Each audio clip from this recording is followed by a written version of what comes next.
bafite imbaraga mu gihugu. ni nako bimeze. Ikindi Kiliziya Gatolika ni umufatanyabikorwa na leta. Rero ngo ishimwe abantu bayumve ku rwego iriho. Iyo bavuze ubufatanyabikorwa hari guteza imbere abaturage, yaba mu buvuzi, mu mashuri. Ubundi iyo wagiye muri ibyo ngibyo uri umufatanyabikorwa wa leta. Kandi ni ibintu byiza, ni ibintu byiza tu cyane. Hanyuma ikindi Kiliziya Gatolika ni umuryango ufite imbonye. Urumva Papa Francis yari afite propaganda yo guhuza amadini yose. Buri impamvu yakunda gukorera ingendo mu bihugu byo muri Aziya, abayisilamu ni bamwe mu bantu twita ngo ni intagondwa dushingiye ku myemerere yabo n'imyizerere yabo. Donc tubazi nk'abantu batsimbaraga.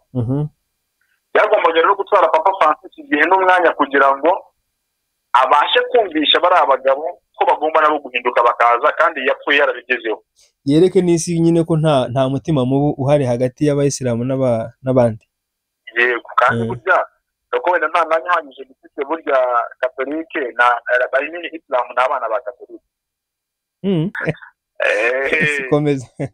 Rero Papa Francis urumva yari afite gahunda y'impuzamadini. Leo wa 13 yari afite impuzamadini, na Leo wa 14 yari afite impuzamadini. Icyo ni ikintu bose bahuriyeho. Kandi kugira ngo habeho gushyirwaho itegeko ry'icyumweru kugira ngo bemeze ngo abantu bose bagomba gusenga ku cyumweru, birasaba ko umuyisilamu agomba kuba yavuye gusenga ku wa gatanu, yemeye gusenga nawe ku cyumweru. Ubona bishoboka? Byarashobotse, ntabwo mbona bishoboka, byarashobotse. Makuru ntabwo abantu bayafite, ariko reka tuyatangire ku gihe. Bimwe mu bihugu byo muri Aziya byatangiye kujya bifata ku cyumweru, bakawufata nk'umunsi w'ikiruhuko ku buryo babuze no gufungura ku maduka yabo no gukora. Bakavuga ngo ku cyumweru ni umunsi wo kuruhuka, imiryango ihura iganire, abantu nyine babe free. Mu federasiyo ntabwo yagombaga guhagarikwa, hagomba gukurikiranwa abakoresha inama z'inkubazi. Niba ikibazo ari gukoresha nabi umutungo, ni gake twumvise urego muri agutewe. Ahubwo ndanabyibuka kera cyane, ntabwo nta n'ubwo ari na kera. Leta ijyayo ikanashyiraho n'abantu ahubwo bo muri RGB, si byo sinzi mbyibuka. Bakaba aribo basa nkaho bariyoboye rimwe na rimwe. Icyo gihe cyo nabyibuka. Wenda nuko ibyo byari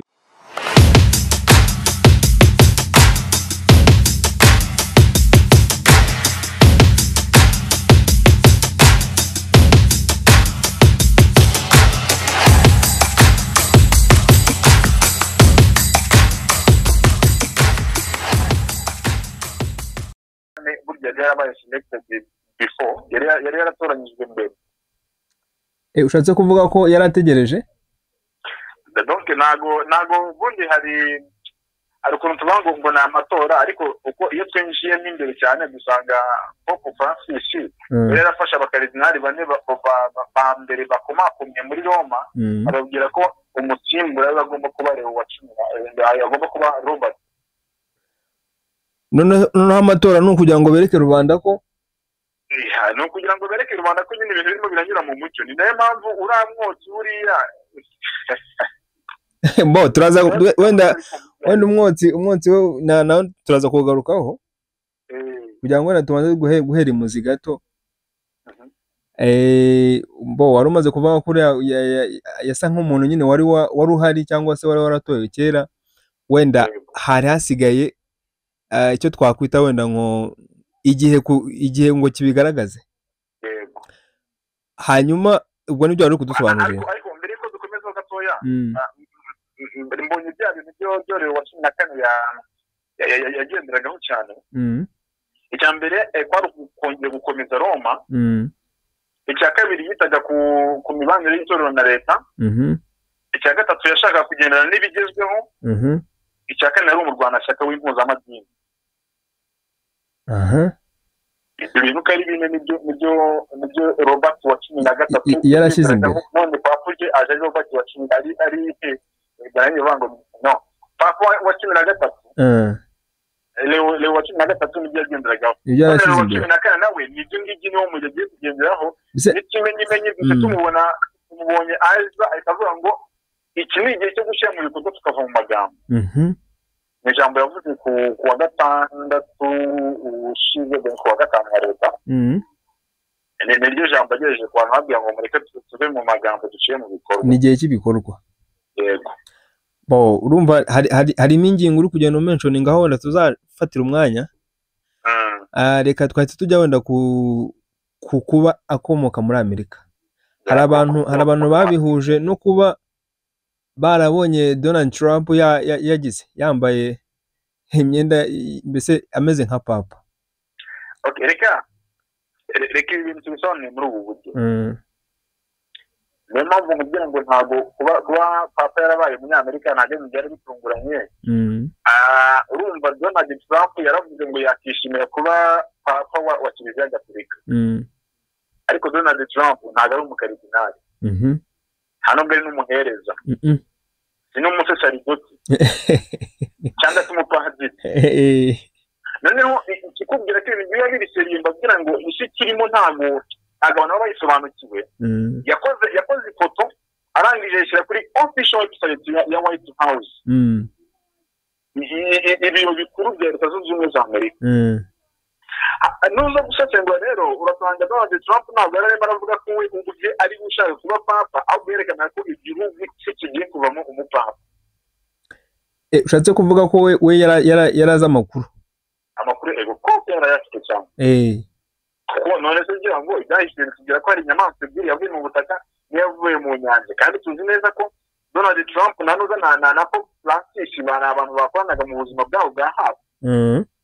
Kugira ngo rubantu gusomare birasaba ko nyine hagomba kuba gufatana imiryango. None urambwira ngo niba Leo wa 14 akomoka muri Amerika. Kandi Leo akaba ari we umuhedi w'inyamaswa yavuye mu nyanja. Leta Zunze Ubumwe za Amerika bari inyamaswa yavuye mu butaka. Bikaba biciye ku ntebe imwe umbwira ko noneho bigiye gukora ibingana. Ubwo urumva utwinjije mu buhanuzi gato. Biba ari ngombwa kugira ngo amakuru aba ari amakuru. Wakomeza.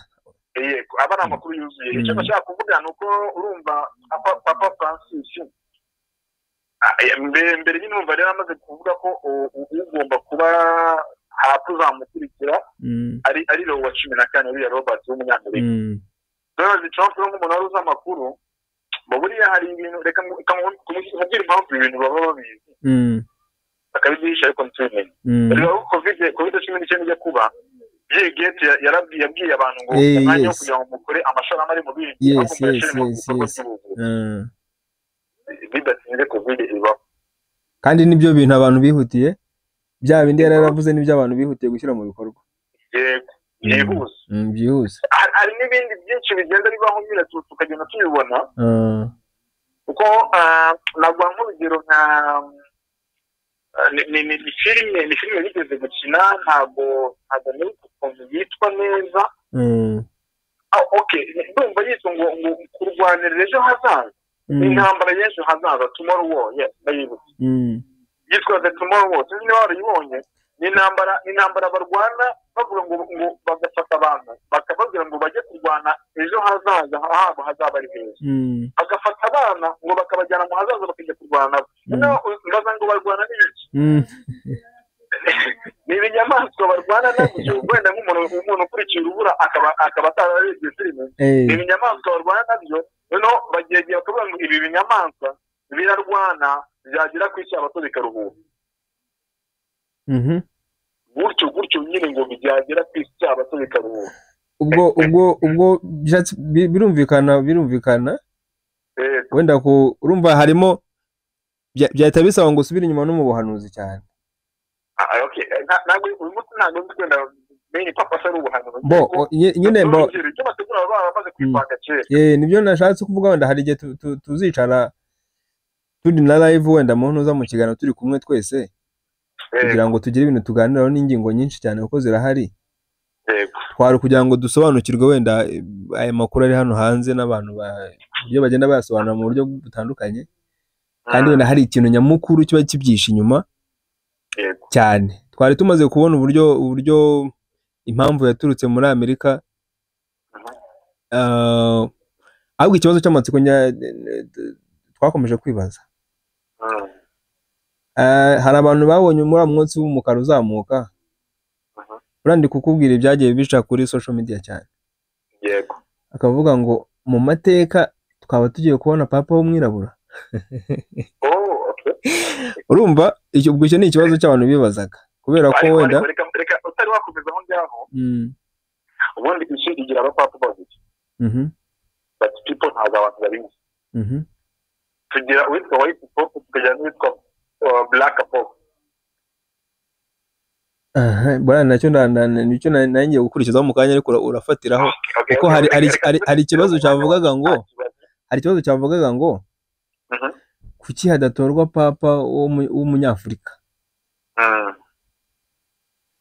None ukaba waratubwiye ngo hari papa w'umwirabura, hakaba n'umupapa w'umuzungu. Sinzi, reka duhere kuri uriya mwotsi w'umukara n'umweru.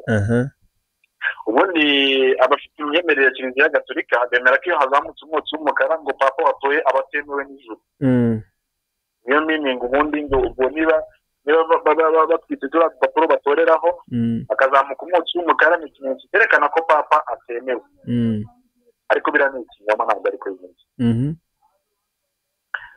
kuko nitujya gusuzuma urumva guhera na kera kose papa Francis yari amaze kumenyekana ngo uzamusimbura.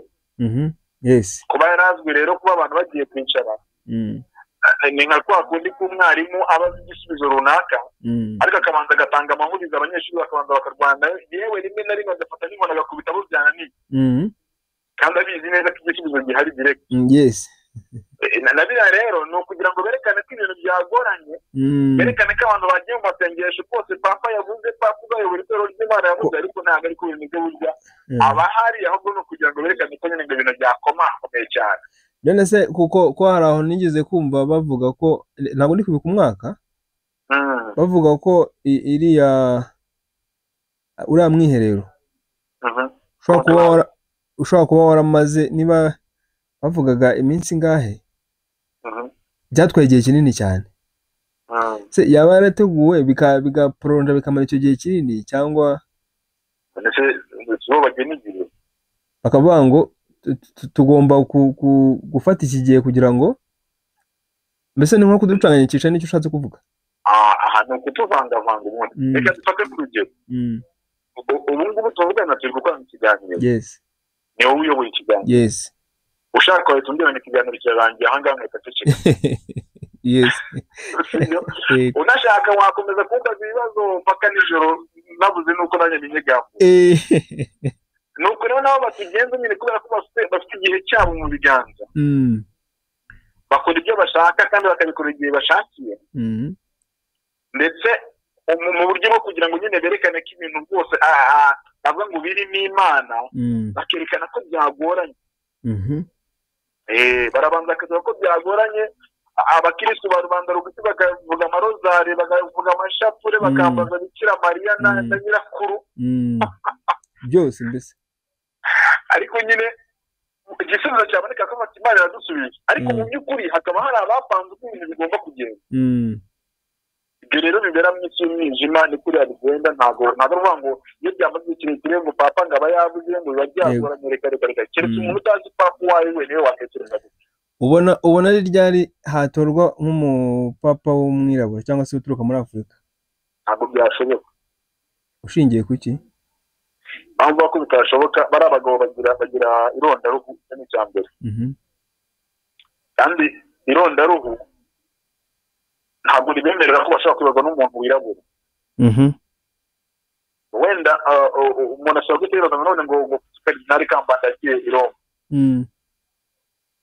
urumva hagomba kubaho kwambara umwambaro w'uko ari abakirisitu, kugira ngo baterekana ko mu myizerere yabo harimo icyuho, ariko imbere muri bo barabizi neza. Mfite na video hano, wenda nawe ushobora kuba warayibonye, papa arimo arasuhuza abakaridinali bose bahobera anabasoma, ageze ku mwirabura amuha ikiganza. Iyi video ndetse kuri telefone, unayishaka naza gusharinga nta turaza kubivugana. Ubwo bishatse kuvuga ko kubera ko impamvu nari nkibaje gutyo twagiye tubona na Leta Zunze Ubumwe za Amerika wenda bavuga ngo hariyo ibintu by'irondaruhu n'iki birangira Obama wenda ayoboye. Wenda hariho n'abibaza akavuga ngo hari igihe kizagera wenda umunyafurika nawe akagirirwa icyizere cyo kuba yayobora itorero. Reka nkubwire kuyobora Amerika kwa Obama no kuba twabona Black Pope physically biratandukanye. Impamvu Obama n'icyo background yiwe turasanga yaravukiye muri Kenya ariko yakuriye hehe yabaga hehe. Ni ukuvuga ngo afite ku ruhu ni umunyafurika cyangwa umwirabura ariko mo imbere cyangwa se nk'icyo twakwita umuntu w'imbere ni umunyamerika. Of course rero bitandukanye no kuvuga ngo ngewe ngo ugiye gufata ngo Kardinali Kambanda wibera mu Rwanda urya ibijumba ugiye kumugira papa. Ikindi kandi wibuke ko Afurika ni umwe mu migabane ikiyobokamana bikiri inyuma. Nivuga ngo rikiri inyuma si uko nta yobokamana ririmo ahubwo amabanga menshi y'ibinyoma ntago aragira muri Afurika ngo abantu babe bayazi cyane. Mbese ushatse kuvuga ko tukiri turacyafite agashashi ku maso? Of course yego ni gutyo turacyafite agashashi ku maso. Urumva rero ntago bo birashoboka ariko ntago ndi kubona papa w'umwirabura hafi ahangaha. Biragoye muri make kuri wowe ntibishoboka? Kuri jyewe mu mitekerereze yanjye ntago ndimo ndabibona hafi, nubwo uriya munyesenegali bamushyiraga mu majwi. Nabonaga ahubwo bari babiri, sinzi nigeze kubona akarisite k'abantu 4 harimo abirabura nka 2. Yego ubwo batangiye gukora afishi wenda icyizere gishobora kuba gihari. Reka nkubwire impamvu iyo afishi igomba kuba ihari. Bafite racisme ariko ntabwo bashaka kugaragaza isi ko bafite irondaruhu. Niyo mpamvu buriya ushobora no kujya kubona ukabona nko kuri official website ya Vatican basohoye prediction harimo n'abirabura. No kugira ngo umuturage usanzwe rubanda rugufi yumve ko nyine nta kibazo kirimo rwose. Ariko reyoma ntabwo najya none se reka nkubaze. N'abakarinari bangaho z'abanyafurika. Kaneka tugatekereze. Bo ni bake? Kuki ari bake? Ntekereza ko ubu ni no kugira mu karidinari abeho numvishe binaca mu nzira zisa nkaho zigoranye. Cyangwa se hakaba hari nk'ibiganiro biba biri inyuma y'amarido hagati ya leta n'umupapa uriho. Yego. Kubera ko numvishe hafi nka 40% y'abakaridinari bariho ubu ngubu bimitswe n'uriya mupapa wagiye. Francis. Rero nkurikije uko nagiye mbibona nuko nagiye mbyumva ejo bundi apfa. Ese numva ko hashobora kuba hari ibiganiro byihariye biba biri inyuma y'amarido twe tuba tutazi. Ongeraho ko amaleta hafi ya yose agavuze ngo ni yose ariko hafi ya yose ari kuyobora mu kwaha kwa Roma. Rero kuba Roma ishobora kuvuga ngo reka tubigenze gutya ntacyo bitwaye kuri bo kuko nibo bari kuri vola. Nibo batwaye. Yego. None nka aba bantu bitwikira umutaka bakajya mu bijyanye n'ubuhanuzi bagahanura ngo papa ni uwanyuma papa. Ibi bintu ubona ntacyo byangiza ku murimo w'Imana mu buzima busanzwe cyangwa mu buzima tubamo? Ndabisubiza mu ijambo rimwe. Bibiliya iravuga ngo ibyo kumenya iminsi n'ibihe ntabwo ari ibyacu. Iki kibazo turimo turavura nacyo kuko na bimwe mu byigisho dukora abantu barimo baradutuka batubwira ngo mwavuze ko papa Francis ari uwanyuma ngo haza indi ngo murajya hehe ngo muri kubeshya. Urumva byamaze kwafekta societe kandi nta n'ahantu wahera ujya kubinyomoza. Nyine ikibazo urumva umutika tufate urugero mugenzi wanjye naje aravuga ngo dushingiye ku buhanuzi bwa Nostradamus ubwo Papa Francis no wanyuma ngo dore ngo amakarita azagomba amaframe azajyamo amafoto yabo yararangiye abantu bagiye barabyizera surprisingly babona Papa Francis arapfuye kandi wenda nanjye birudadi nari ndi mu mujyi wo gukora ibyigisho bimeze nk'ibyo nubwo njye ntavuze ko Papa ari uwanyuma uraza gusanga rero abantu kugira ngo baze kongera kwizera ibi bimeze nk'ibyabaye mu 1844 ubwo bavuga ngo Yesu Kristo azagaruka biza kurangira atagarutse bamwe baragurishije ibyabo abandi barimutse ngo bararetse ibyo bakoraga atagarutse abantu benshi basubira inyuma baravuga ngo ba bantu baratubeshye uyu uzabyumva oya no mu minsi yashize hari inkundura zagiye zibaho kumva ngo abantu cyane cyane za Nyagatare ngo bagurishije ibintu byabo bajya ku misozi hari abandi muri kiriya gihe cya cogamirangira hajyamo corona ibintu nk'ibyo ngibyo hari abagiye bagurisha imitungo bakajya za Tanzania ibintu nk'ibyo ngo bari guhunga ngo barabona mu Rwanda ibintu nk'ibyo nyine ariko finally hari abagiye bagurisha bakabona bya bindi batekerezaga ntibibaye bakagaruka bagiye gutangira kuri zero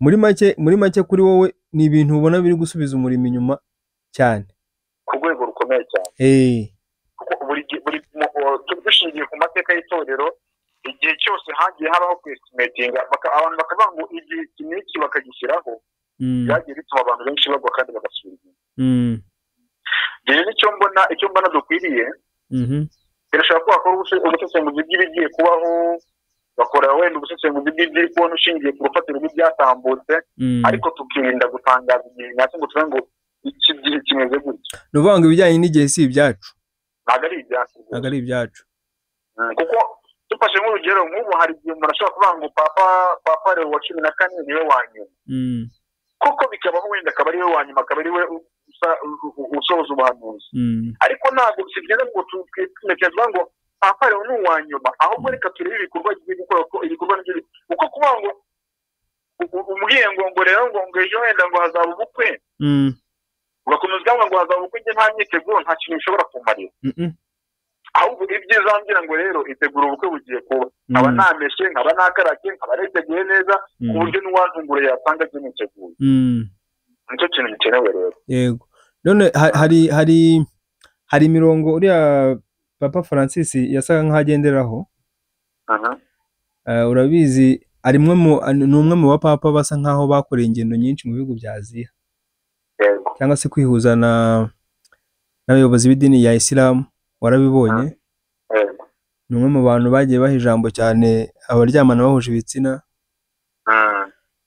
hari inkundura zo gushaka kureba uko abapadiri bagira abagore nyine hari ibibazo basa nk'ari kudiringana nabyo areba uko bimeze ese urabona iki ari cyo gihe cyo guhagarara kwabyo hakaza izindi ngingo nshya cyangwa uyu nawe ashobora gukomereza muri uwo mujyo akazana ibindi nka biriya wari uri gusobanura ubundi icyo kibazo twagomba twateje imbere tubaza ngo iki Papa Francis yashatse ko Leo wa 14 w'umusimbura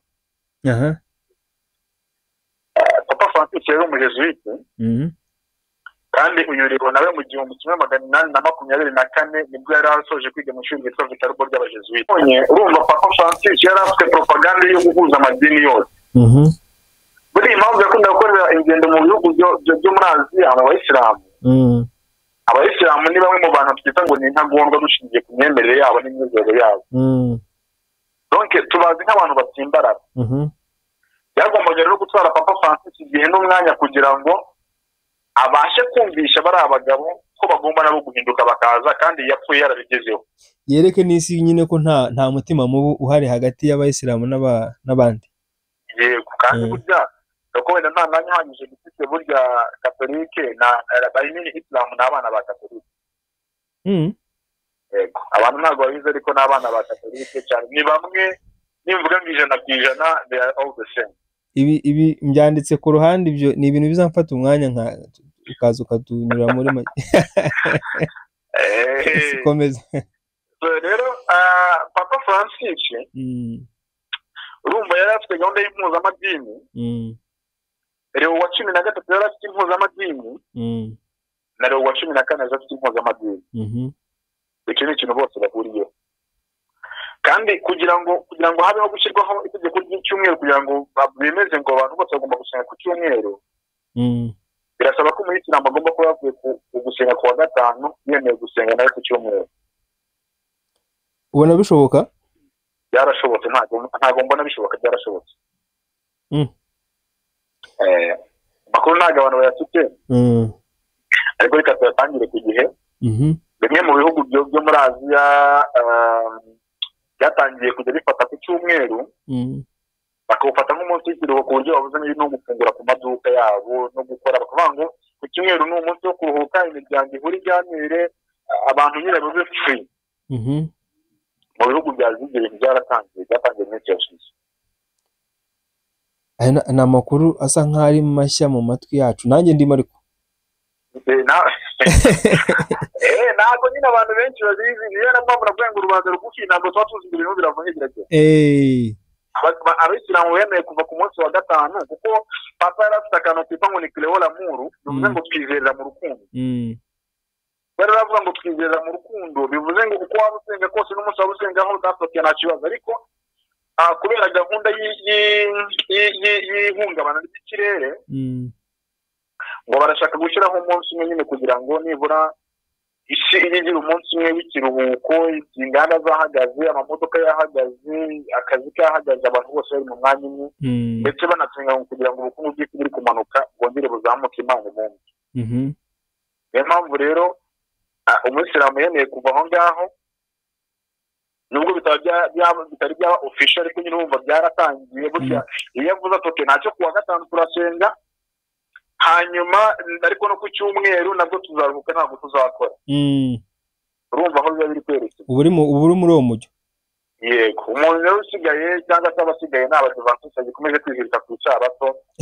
Ntabwo tuzi niba bazigeraho bagambura, ariko mu myumvire yanjye ntabwo umudive yareka isabato adakora hirya. Bishobora ntacyo, reka nabyo tubiharire igihe, kuko byose biba bihishe mu gihe. Yego. Nahoze mbona mu gitondo wa postinze hari inkuru nayo nayisomye ku Isango Star. Minisitiri Edouard Ngirente yaragiye kwifatanya n'itorero Katolike kwizihiza itorwa rya papa, cyangwa se kugira ngo bishimire umupapa watowe. Yego. Mu maso yawe wabibonye ute? Nabibonye nk'ikintu gikomeye. Niba wabonye na post nashizeho navuze ngo buhoro buhoro. Nabibonye. Ejo nibwo nahoze mbona amafoto nyine ye biri gucaracara, ariko sinabyita kubera ko nari ndi ahantu. Nashushe nk'umuntu ubitekerezaho, ugarura intekerezo mbonye mu gitondo wabipostinze, ndavuga ndaza gusa nk'ubikubaza wowe wabyakiriye ute, nyine wabibonye ute? Ubundi reka tubanze twibaze mu kwizihiza itorwa rya papa, leta ibiza n'iki, cyangwa ni izihe nyungu leta ifite? Yego, nyine kuki ubundi Dr. Edouard Ngirente yafashe umwanya w'akavangurika nanjye muri mesi yo kwizihiza kuba abakatolika barabonye papa. None se aho ntiyaba yagiyeyo akajyayo nk'umukirisitu usanzwe? Yaza kuba yagiye nk'umukirisitu usanzwe, wenda gushaho titiri ivuga ngo Minisitiri w'Intebe Dr. Edouard Ngirente. Ariko ikindi reka ngo iki ntabwo ukishyiraho gusenga. Umukirisitu usanzwe agiye gusenga aricara agasomerwa misa, hadiri yasohoka akavanga amahoro y'Imana abane namwe, nawe akavuga ngo tubishimiye Imana, akisubira mu rugo akitahira. Ariko titiri afite ntabwo ashobora kugenda batamuhaye ijambo. Ushaka ko mbirase ko yaje kubwira abantu bo muri kiliziya yararimo imigabo n'imigambi bya leta? Oya, urumva, reka ngwe nk'urugero rwa hafi. Buriya biragoye ko nka perezida ashobora kujya gusengera ahantu habe nta jambo agejeje ku bitabiriye uwo muhango. Biragoye. Kandi ukurikije ibihe bari bateguye ntago yajya kure yabyo. Byanze bikunze agomba kujya muri uwo mujyo, nawe akavuga ko bishimye. None ahubwo cyaba ari ikibazo wenda ishusho mbyumvamo ari nka yagiye nk'intumwa ya perezida. Reka ngusomere uko titirirwa ku Isango Star. Ku mugoroba wo kuri iki cyumweru Minisitiri w'Intebe Dr. Ngirente Edouard yifatanyije n'abakirisitu ba Kiliziya Gatolika mu Rwanda. None se ubwo cyaba ari ikiba burangewe ngomba kubishyira hagati muri bracket. Bishobora kuba ari itangazamakuru rya bikabirije cyangwa se ari ukuri. Ndakubwira impamvu ya mbere. Ni ukuvuga ngo nari nguhaye yuko ashobora kwitabira nk'umukristo usanzwe, yagerayo bakamuha ijambo ntabwo yakwanga guhaguruka, kandi abamubona ntabwo bamubona nk'umukristo usanzwe kubera titire afite, bamubona nyine kuri ya titire. urumva n'ijambo avuga byanze bikunze agomba kumentioninga ku cyabahuje. Ahubwo ndibaza ngo nka kuriya yari yitabiriye uriya muhango, ese byakabaye ngombwa ko nanjye vuba ngo wenda ngo areka kujya, byakabaye ngombwa ko ajya, byakabaye ngombwa ko asa nkaho yifatanyije na biriya bikorwa 100% kubera ko byanze bikunze buri yiri umuyobozi nta ruhande uba uriho. Ariko reka nkubaze ikibazo, ariko ntunshinje nawe igitekerezo. Niba Edouard Ngirente ari umukirisitu wa Kiliziya Gatolika ntabwo tubizi, ariko kuki kuri Pasika tutamubonye ibitangazamakuru bimwe? Ese tuvuge ko ariwe wenyine ufite titiri ikomeye, yego Minisitiri w'Intebe ni titiri ikomeye mu gihugu, ariko se na meya ari meya iyo aramutse agiye gusengera hano mu rusengero runaka amakuru acicikana. None Edouard Ngirente kuki kuri Pasika tutamubonye? Kuki no mu zindi event za Katolika tutamubona bamubona mu itangazamakuru? Nuko adasenga se? Akaba ubwa mbere bagiye gusenga, wenda bakaba babonyeho bavuga ati abonye umwanya none hagiye kwifatanya nabo. Noneho ikindi aje muri anniversaire yo kwizihiza Papa Mushyashya. Kubera iki? Icyo ni ikintu umuntu ashobora kwanariza agasesengura akabonamo ikindi kintu. Reka tujye noneho ku ishusho wabibonyemo ariyo twinjiraho cyane. Ishusho ngiye nabibonyemo, twabonye ko amaguverinoma menshi n'ubundi arimo arakorana na Kiliziya Roma, cyane ko nta bantu bafite ibikorwa bigiye bitandukanye. Bafite amashuri, bafite ibitaro, bafite ibigo bigenda bifasha bitandukanye. Ahubwo hafi nigeze kubitekerezaho cyane, bashobora kuba ari mu bantu ari mu matorero cyangwa se reka mvuge nko mu miryango ifite ubutaka bunini mu Rwanda buriho ibikorwa byabo. Ni wenda reka kugira ngo twumve ko cyangwa abantu babyumve ko ari abantu nyine bafite izina cyangwa se bafite imbaraga mu gihugu. Ni nako bimeze. Ikindi Kiliziya Gatolika ni umufatanyabikorwa na leta.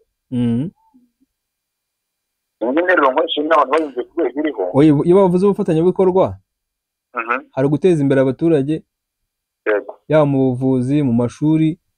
Ubundi iyo wagiye muri ibyo ngibyo uri umufatanyabikorwa wa leta. Kandi ni ibintu byiza, ni ibintu byiza tu cyane. Hanyuma ikindi Kiliziya Gatolika ni umuryango ufite imbaraga ku isi yose. Rero kuba Edouard Ngirente yakinginga cyangwa se yajya mu mbarane kwishyura kugeza Papa Mushyashya, hari isura ebyiri muri uwo muntu. Muturanyi yagize ibirori ushobora kujyamo. Yego. Iyo niyo sura ya mbere. Umufatanyabikorwa wa leta, ni byiza ko nyine n'ubundi kiri nk'umuyobozi mukuru, nakita ngo mukuru mu gihugu, uri mu ufite ikomeye mu gihugu, agomba kwingeginga kugira ngo yereke ba bantu bari kumwe abafatanyabikorwa nyine ko nabo bahari, ko na leta nayo batekereza. Yego. Indi shusho nabibonyemo rero ni ukwifatanya kw'itorero na leta. Reka wenda akaba ariko dusa nk'abaganiraho cyane, kubera ko ingingo ya mbere bamaze kuvuga ko ashobora kuba yaragiye nk'umufatanyabikorwa wa leta, kubera ko buriya umuntu umufatanya mu buzima bwa buri munsi iyo wabatirishije ushobora kumutumira, iyo wagize ikindi gikorwa uramutumira nyine kubera ni umuntu muhorana mu buzima bwawe bwa buri munsi. Ibyo ni ibintu abantu bose bari kumva. Ahubwo kwifatanya na leta cyangwa se itorero kwifatanya na leta ubundi ni bibi mu buhe buryo? Tubashingira kugira ngo itorero ntirikwiye kwifatanya na leta. Burya leta, itorero rikorera muri leta kuko ni abaturage b'igihugu, ni abagenerwabikorwa ba leta, ariko burya ntabwo ari ngombwa ngo leta, itorero ryivange muri leta na leta yivange mu itorero. Kuko iyo tugiye no kureba n'uburyo leta zunze ubumwe za Amerika zabayeho, tubona ko zabayeho kubera ko abaroma cyangwa se abanyeroma ibihugu by'i Burayi bari baramaze kwangiza imitimanama y'abizera, babahatira ibyo bagomba kwizera. Bamwe rero baravuga ngo ntabwo ibi tubyemera, bahitamo guhunga. Bahunze rero bageze muri Amerika basanga ahantu hadatuwe cyane, bahabonera amahoro bakambika aho ngaho nk'uko Amerika yabayeho. Rero iyo haramutse habayeho kwifatanya kw'itorero na leta, akenshi usanga umutimanama w'abizera utagezweho uko bikwiye cyangwa se ukurwaho. Kuko leta ifite ritime ishaka abantu bagenderamo, n'itorero rikagira ritime rishaka abantu bagenderamo. Rimwe na rimwe ugasanga ariko usanga ibintu bitandukanye, wasanga bitandukanye rero bikaza kuva nk'uko kimwe kiri bugongane n'ikindi. Kandi urumva ntabwo itorero ryakigira nabi riri muri leta. Leta ifite uburenganzira bwo kwifatira inshingano, ariko itorero ntabwo ryafatira leta inshingano ibihano.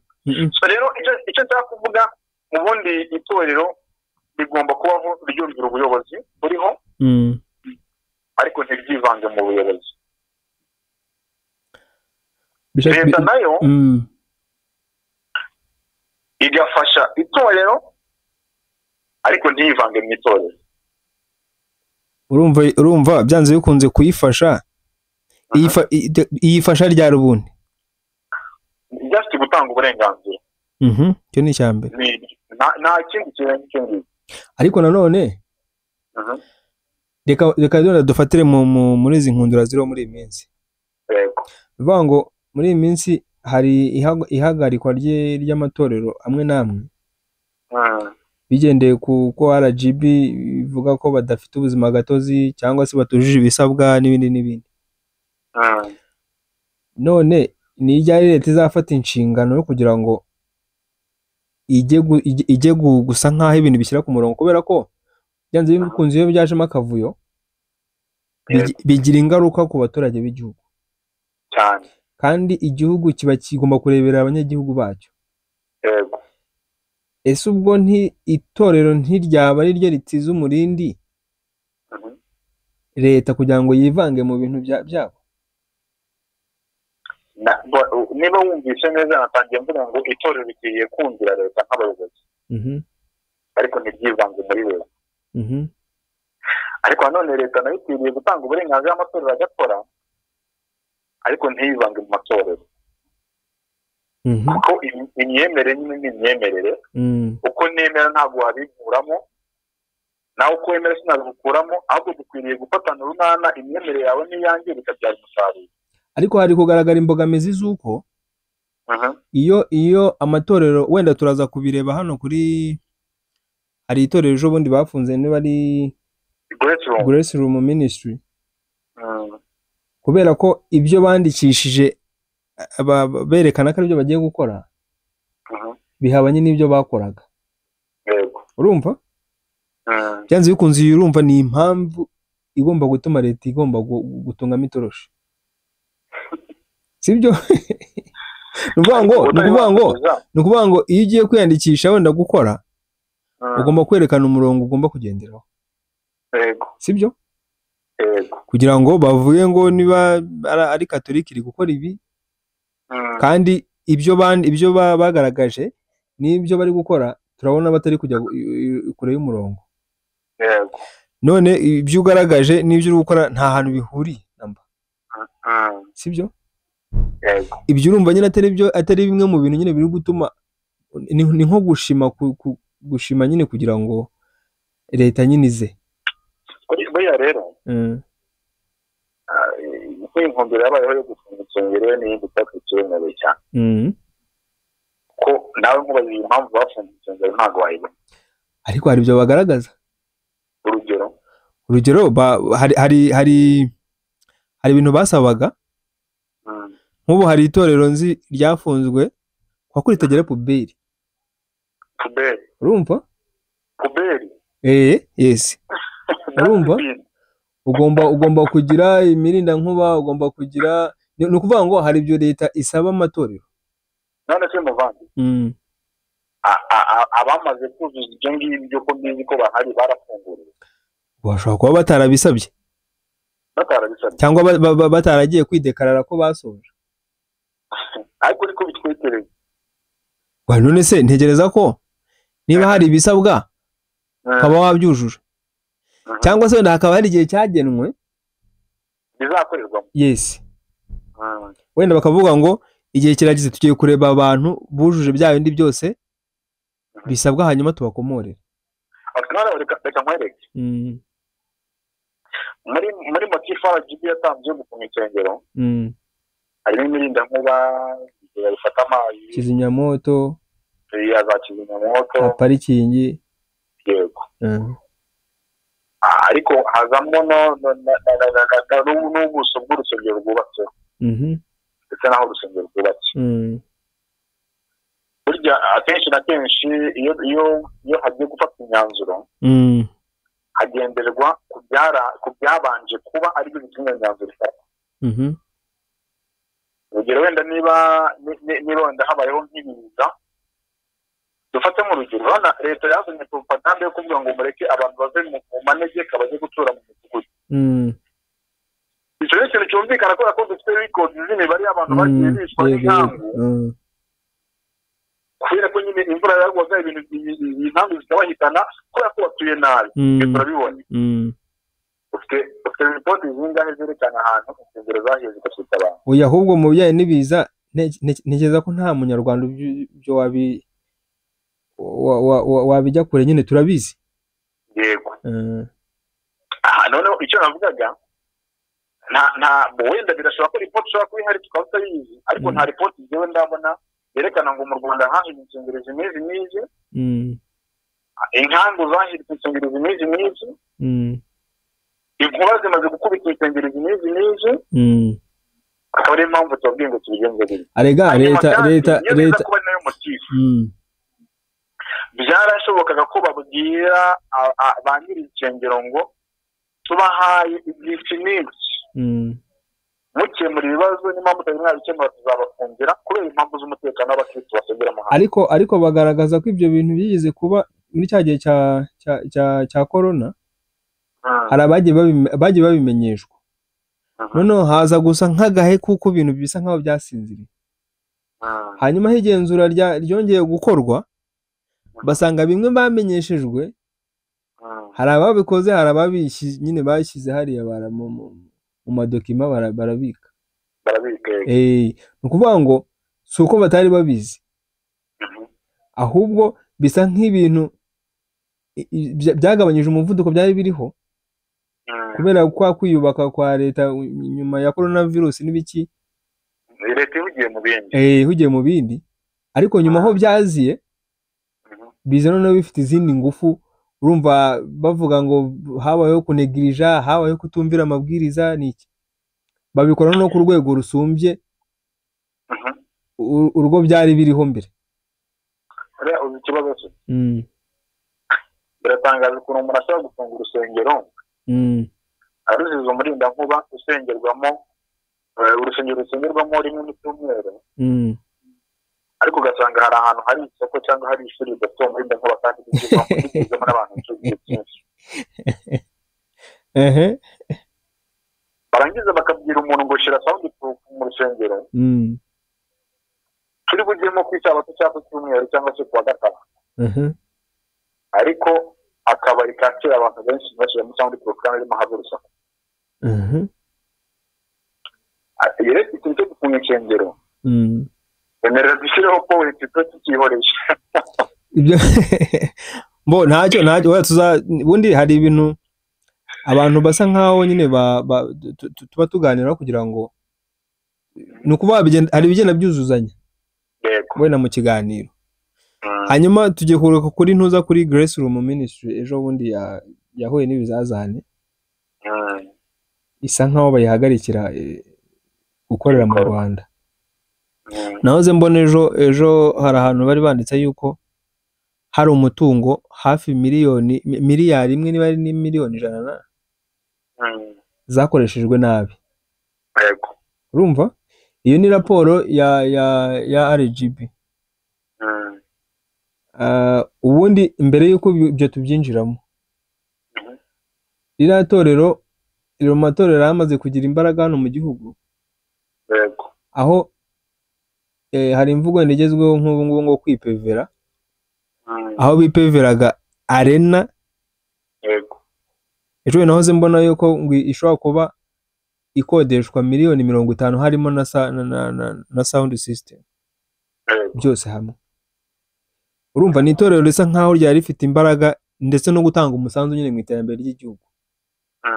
Ejo bundi ugiye kumva urumva uhita wumva barihagaritse. Mbere yuko tubyinjiramo cyane ubundi wowe byakiriye ute nyine ukurikije uko urizi? ntabwo nigeze mbisheshengura cyane nkimara kubyumva, ahubwo naje nyuma y'uko mbifashe amakuru ntabwo ndasa nkafata ikintu ubwo naje kubitekerezaho. Nuvuga ngo buriya nicyo n'ubundi byambo bikagaruka mu ifugo ry'isengero. Wese mu minisitiri yarifite ibikorwa yakoraga. Ndetse tugiye no gutangira ry'abatora nk'abantu batangiye bifashiriza abantu bo ku mihanda, birangira nyine babaye abantu bakomeye kuri iyi. Ariko nubwo RGB igaragaza ko Grace Room Ministry yaguye mu gihombo, yego yaguye mu gihombo cy'ayo mafaranga akaba yarakoreshejwe nabi. Buriya ntekereza ko ari impamvu yindi bafunze bitari iki gihombo, kuko biza kuba iki gihombo hagombye kuba hakurikiranwa abateje iki gihombo.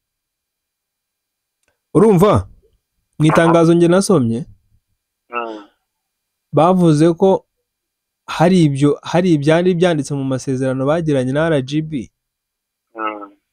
bitari kugenderwaho. Aribyo cyajya nakubwiraga, wandikisha ikintu ugakora igihabanye nacyo. Urumva nk'urugero ugiye gusenga n'icyo ariko wajya kubona ukabona uri muri business cyane kuruta gusenga. Icyo gihe byanze bikunze uba uri kwica amategeko cyangwa se ibyo mwumvikanye kontara, navuga ko uri kuyica. Icyo gihe wa wundi mwagiranye amasezerano aba afite ububasha, kuko nahoze mbona ko hari handitse ko iyo utandukiriye ibyo washyizeho umukono uhanwa n'itegeko rya leta, ari naryo rero ryahise rishyirwa mu bikorwa nyine muri buriya buryo. Ushaka kumbwira ko nyine itegeko rya leta ryabagonze kubera ko ibyo bandikisha atagiye gukora? Yes. Reka mubwire. Ndabizi ko amariko dushobora kuba yafite urebe ku nsengero bambuye uburenganzira bwo gukorera mu gihugu. Ubundi impamvu ituma uburenganzira bwo gukorera mu gihugu umuntu abwamburwa harimo n'ingingo ivuga ko ari ugukora ibidahuje n'ibyo leta igenderaho. Ariko n'ubundi byanze bikunze urumva ku byo uba warasinyiye, urumva ntago wasinya ibintu bitari ku murongo wa leta. Ikibazo ntago ari ugusinya. Reka dufate nk'urugero abitwa abagorozi n'abakusi barabahagaritse burundu. Impamvu babahagaritse nuko batubahiriza gahunda za leta, ntibatangaga mituweli, barafite ubuzima gatozi. Nta buzima gatozi, ariko burya impamvu umuntu aguhagarika nuko aba azi ko uhari. Ariko urumva no kuba nta buzima gatozi, urumva hari ukwitwikira ugakorera mu gihugu mu buryo butemewe n'amategeko. Icyo gihe ni ukugukumira by'umwihariko, ahubwo ni ikibazo cyaba gisigaye ni ukumenya ngo se nje kwiyandikisha mwanyemerera. Icyo gisigaye ari ikibazo. Iyo biza kuba ari uko bari gutanga itangazo rivuga ngo nimuramuka mubishatse muzaze tubandike, nta nubwo mutifu batanze bavuze ngo tubahagaritse kubera yuko wenda mutanditse. No, kuko mudakurikiza ibyo leta cyangwa se amategeko yo kugendera. Grace Lungu rero buyana n'ujya kureba neza, ubundi tubona ko itorero ryemewe n'itorero ubundi rifite kuko no mu mategeko yasohotse ejo bundi baravuga ngo itorero rigomba kuba rishyize umuturage imbere ku isonga. Ku isonga ko ni nako siroga navuga y'igihugu nyine ivuga. Noneho muri aya mategeko barongera baravuga ngo kugira ngo twemere itorero tuba tureba yuko ririmo mu byo rigenderaho harimo no kuba imihigo akarere kihaye iryo torero nabyo rizarigiramo uruhare. Kandi Grace Lungu Ministry yari ifite ideni igiye kubaka amashuri ikabona kubaka urusengero rufatika. Nahoze mbibona. Yego. None niba ari uko bimeze, abantu bakaba bari bafite gahunda yo kuba umufatanyabikorwa mwiza na leta, bakaba bana abantu bakoraga ibikorwa by'ubugira neza. Oya, urumva n'amafaranga yavaga muri arena miliyoni hafi 50 yinjiraga mu isanduka ya leta. Bishatse kuvuga ko bari umufatanyabikorwa ubwo w'imena. Muri yereka mubwire aho ndahangaha ntago nagenda ngo mbwire ubuyobozi bwa wenda bwa stade ngo munini stade ngo n'igiterane batanze ndakurahiye ntago bayivuga. ntago bibaho. Na Pastor Julienne kugira ngo ajye kwaka arena bayimuhe nuko bari banamuzeho n'ubwo bushobozi. Yego. Mu ijambo rimwe rero ari behind the scenes. Icyo navuga kuri ukuvuga ngo ibyo tubona byose biba biri hano hari kiba kibyihishe inyuma. Hari cyane kibyihishe ikintu nyamukuru. None se kuki bura nticyagakwiye kuba cyamenyekana kugira ngo wenda ibintu bigende mu mucyo? Ahubwo umuntu yakibaza twe turabimenya turi bande bo kubimenya cyangwa nta nubwo biri no mu nshingano zacu.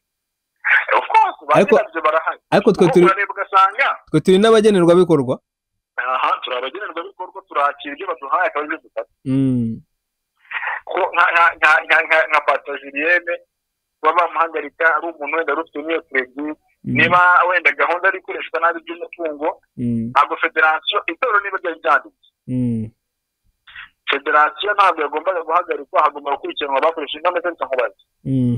Niba ikibazo ari gukoresha nabi umutungo ni gake twumvise rero muri agutewe.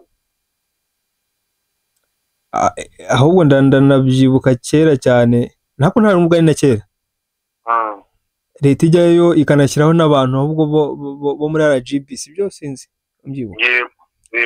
Bakaba aribo basa nkaho bariyoboye rimwe na rimwe. Icyo gihe cyo nabyibuka. Wenda nuko ibyo byari